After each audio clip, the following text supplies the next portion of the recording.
Hi అండి. ఈరోజు చింతాకు పచ్చడి చేస్తున్నానండి. చింత చిగురుతో పచ్చడి. ఫస్ట్గా నూనె పోసుకున్నానండి. ఎండుమిరపకాయలు వేసుకున్నానండి.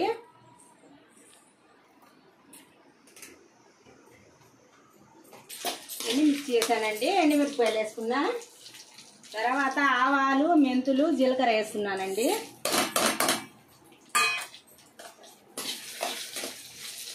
వేయించుకోవాలండి. దీనికి బాగా ఎర్రగా వేయించుకోవాలండి. ఇది వేగినాయండి. బాండ్లు పెట్టుకొని ఫింగర్ పోసుకోవాలండి.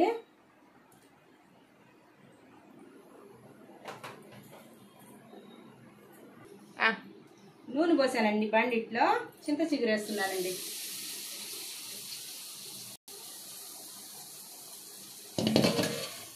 పాయంపల్లి కొంచెం నీళ్లు పోయాలండి.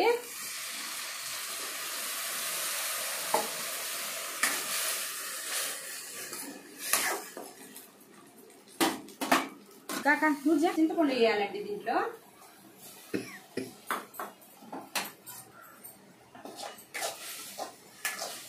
కొంచెం మగ్గాలండి. ఇది కొంచెం బాగా మగ్గాలండి. చింతాకు కొంచెం మగ్గాలండి. మగ్గిందండి. కొంచెం చల్లారిన తర్వాత మిక్సీలో వేయాలండి. పచ్చడికి మిక్సీ పడుతున్నానండి. ఉప్పు వేసాను. అయిపోయిందండి. ఎండుమిరపకాయలు పొడి చేశాను.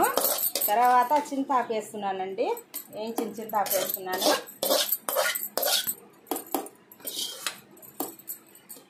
తర్వాత వచ్చి తెల్లగడ్డ వేస్తున్నానండి. దానికి సరిపడినంత నీళ్లు పోసుకోవాలండి. కొంచెం నీళ్లు పోయాలండి.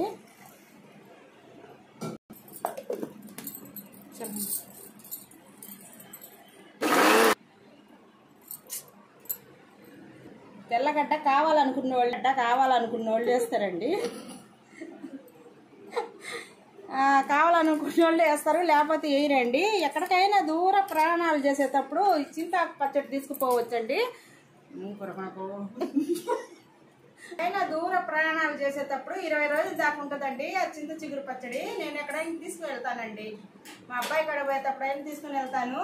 ఏమంటే ఆ తిండి నాకు తిని బుద్ధి కాదండి. దానికోసం తీసుకుని వెళ్తాను. కానీ ఎర్రగడ్డ వేయకూడదండి. ఎర్రగడ్డ వేస్తున్నాను. ఇంట్లోనే ఉంటుంది కాబట్టి ఫ్రిడ్జ్లో పెడతానండి. ఇది దేంట్లోకైనా పనికి వస్తుంది. కొంచెం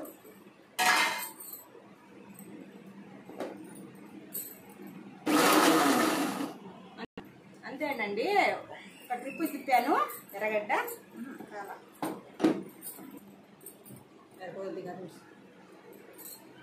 రెడీ అయిపోయిందండి.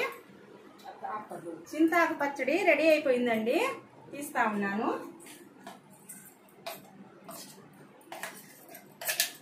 చింత చిగురు పచ్చడి రెడీ అయిపోయిందండి. మీకు ఇష్టపడితే ఒక లైక్ చేయండి, షేర్ చేయండి, సబ్స్క్రైబ్ చేయండి.